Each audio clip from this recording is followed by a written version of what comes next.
жалпы да Кыргызстандык энелерди бүгүнкү майрамыңыздар менен, энелер күнү менен чын жүрөктөн куттуктайм сиздерди.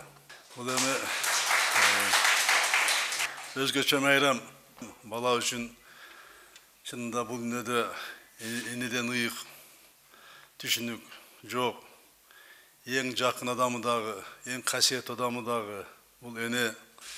Бул ыйык деген сөз, буну ар адамга же бир ар нерсеге ыйык деп айткандан алыс болосун. Бирок эне дегенге, энелерге бул ыйык деген сөз абдан жарашат. Сиздер энелер ушу ыйык деген сөзгө татыктуусуздар. Сиздерге күнүгө урмат сый көрсөтсөк дагы бул аздык кылат. Майрам күндөрү 8 март энелер күнүндө ар дайым бизди ушу жарык дүйнөгө алып келген энелерибизди, апаларыбызды ар дайым эстейбиз. Колдон келген мээримизди берип, Аллахты урмат сыйга бөлөп, колдон келген белектерди берип, мына аракет кылат балдар. Өтүп кеткендерге, энелерибизге, апаларыбызга аларды эстеп, алардын сөздөрүн эстеп, алардын насааттарын эстеп, аларга Куран окуп, алардын Кудайдан бейишин тилейбиз.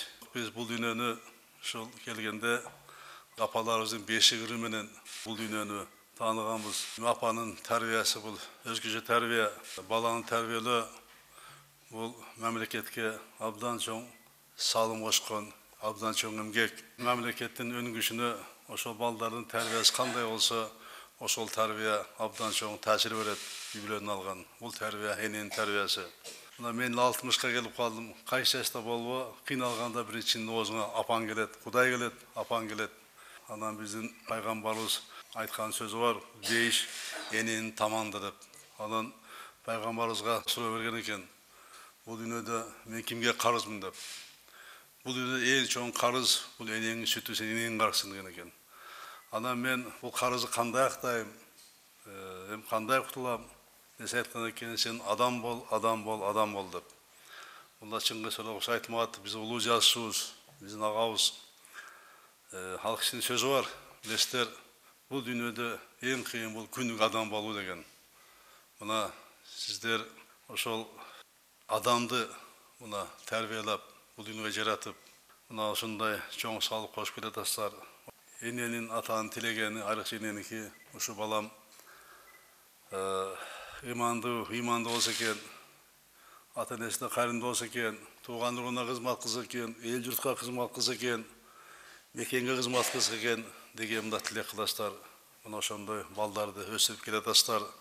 Мен бүгүн мына дагы ыраазы болуп турам. Элге, журтка, биздин мамлекетке кызмат кылган, биздин мамлекеттин дүйнөлүк аренага атын чыгарган, ушу балдарды тарбиялаган, кыздар тырыгында мына ата эне отурасыздар.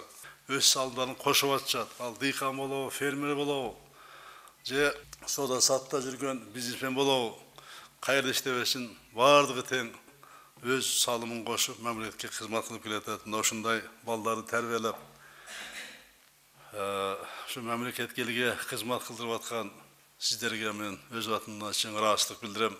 Апам эстеп, мен дагы, чоң апам эстеп, мен дагы толкундан жана кирип келгенде, мен дагы сөздөрүн эстеп турам, насааттарын эстеп турам. Аларга дагы өтүкпөстү Куран окуп, Кудайдан бейишин ардан тилеп турам, ар дайым тилеп. Анан сиздерге дагы ушу тилейм, чын ден соолук берсин Кудайым, узак өмүр берсин. Ойлогон ой, максат тилегиңизди Кудайым колдоп, ошо балдарыңыздардын, кыздардын урматын, сыйын, кызматын, жакшылыгын көрүңүздөр. Небере чеберлердин жакшылыгын көрүңүздөр. Ушу элге, журтка кызмат кылган, биздин элдин, мамлекеттин эң алдыңкы уул кыздарынан болушун мен тилейм. Анан мен бүгүн сиздердин майрам күнү сиздерге ушу сыйлык тапшырып атканыма мен абдан чоң кубанычтамын. Бул күндү мен абдан эстеп жүрөм. Эмне үчүн дегенде эң бийик наам, Батыр эне деген ардак наам тапшырып атам. Мен президент болуп шайлангандан бери мен биринчи жолу мына ушундай сыйлык тапшырып атам.